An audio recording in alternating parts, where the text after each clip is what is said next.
Hi hello నమస్తే welcome to AN media.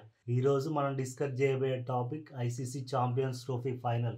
ఈ మ్యాచ్లో ప్లేయింగ్ 11 చూస్తే ఫస్ట్ మొదటిగా ఇండియా ప్లేయింగ్ 11లో ఓపెనర్గా వచ్చేది రోహిత్ శర్మతో పాటు శుభ్మన్ గిల్. థర్డ్ ప్లేస్లో వచ్చేది మంచి ఫామ్లో ఉన్నాడు కింగ్ కోహ్లీ. ఫోర్త్ ప్లేస్లో శ్రేయస్ అయ్యర్. ఫిఫ్త్ ప్లేస్లో వచ్చేది కేఎల్ రాహుల్, మన వికెట్ కీపర్. రిషబ్ పంత్ని పక్కకు పెట్టి మరీ తీసుకొచ్చారు. సెమీఫైనల్లో ఒక్క సిక్స్ కొట్టి ఫినిష్ చేసిండు మ్యాచ్ని, ఫైనల్కి తీసుకొచ్చిండు. సిక్స్త్ ప్లేస్లో వచ్చేది హార్దిక్ పాండ్యా.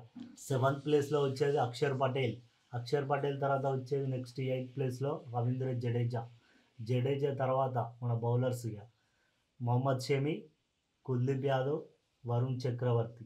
ఇది మన ఇండియన్ ప్లేయింగ్ 11. ఇప్పుడు న్యూజిలాండ్ ప్లేయింగ్ 11 చూసుకున్నట్టయితే ఓపెనర్గా వచ్చేది విలియన్, రచిన్ రవీంద్ర. థర్డ్ ప్లేస్లో వచ్చేది విలియమ్సన్. ఫోర్త్ ప్లేస్లో వచ్చేది డారియల్ మిచెల్. ఫిఫ్త్ ప్లేస్లో టామ్ లాథమ్.